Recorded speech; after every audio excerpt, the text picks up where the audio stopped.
কলকাতা টিভিতে আপনাদের সকলকে স্বাগত। আপনাদের সঙ্গে রয়েছি আমি অঙ্কুর।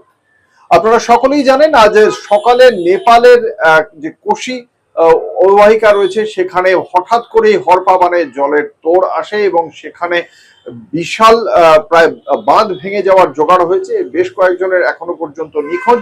কিন্তু নেপালের এই ঘটনার জন্য এবার আতঙ্ক ছড়িয়েছে বিহারে।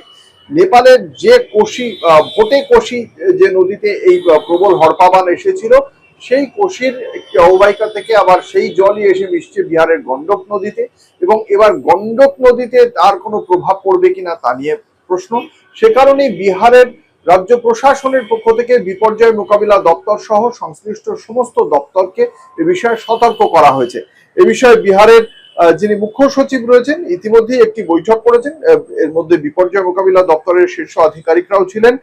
সেখানে সমস্ত প্রয়োজনীয় পদক্ষেপ ইতিমধ্যেই করা হয়েছে বলে জানানো হচ্ছে, এবং এই হরপাবানের সম্ভাবনা রয়েছে রসুয়া, নোয়াকোট, ধারিং, গোর্খা, লামজুং অ্যান্ড তানাহু ডিস্ট্রিক্টে। এগুলো গন্ডকের অববাহিকার কাছে, এবং দোলাখা, সিন্ধু পালচক ডিস্ট্রিক্ট যেগুলো কোশি অববাহিকায়, সেগুলো নেপালে। এই যে উচ্চ পর্যায়ের যে বৈঠক হয়েছে সেই বৈঠকে মুখ্য সচিব নিজে উপস্থিত ছিলেন, এবং তিনি জেলা প্রশাসন এবং জেলা প্রশাসনের যে পুলিশ জেলা পুলিশ রয়েছে তাদের শীর্ষ পদাধিকারীরাও সেখানে উপস্থিত ছিলেন, যাতে কোনো প্রকার সমস্যার ক্ষেত্রে যাতে উদ্ধার কার্য খুব দ্রুত শুরু করা যায় এবং যে কোনো প্রশাসনিক সিদ্ধান্ত নিতে যাতে কোনো দেরি না হয়, সেই জন্য শীর্ষ পদাধিকারীদেরও এই সমস্ত এলাকার সঙ্গে সর্বক্ষণ যাতে যোগাযোগ থাকে সেটা সুনিশ্চিত করা হয়েছে।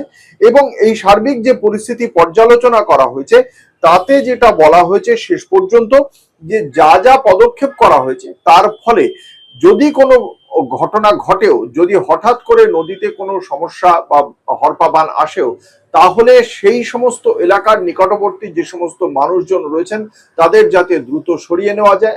ইতিমধ্যেই একটা অ্যানাউন্সমেন্ট হয়ে গিয়েছে যাতে সকলের কাছে এই বার্তাটা থাকে, যারা সরে যেতে চান এখনই তারা সরেও যেতে পারেন, এবং যাতে পরবর্তীকালেও যাতে দ্রুত সরিয়ে নেওয়া যায়, উদ্ধার কার্য যাতে দ্রুত শুরু করা যায়, এই প্রত্যেকটি ক্ষেত্রে পদক্ষেপ করতে যাতে ন্যূনতম দেরি না হয় সেই বিষয়টি সুনিশ্চিত করা হয়েছে। এবং একই সঙ্গে বলা হয়েছে যে কোনোভাবে যাতে আতঙ্ক না ছড়ায়, কারণ সরকার এ বিষয়ে প্রয়োজনীয় যা যা করণীয় সেটা নিয়েছে, সেই পদক্ষেপ করেছে। ফলে সরকারের পক্ষ থেকে বলা হচ্ছে অপ্রীতিকর যে কোনো ঘটনা এড়াতে যাতে এই ধরনের দুর্ঘটনা যেরকম ভাবে নেপালে ঘটে গিয়েছে সেই দুর্ঘটনার যাতে আবারও বিহারে না ঘটে তার জন্য সামগ্রিকভাবে প্রস্তুতি নিয়ে রেখেছে প্রশাসন। এবং যদি হঠাৎ করে হরপাবান হয়ও তাহলেও সেই দুর্যোগ মোকাবিলার জন্য প্রস্তুত রয়েছে, উদ্ধার কার্য যাতে দ্রুত শুরু হয় সে বিষয়ে প্রস্তুত রয়েছে বিহার প্রশাসন। দেখতে থাকুন কলকাতা টিভি, রাত দিন 7 দিন।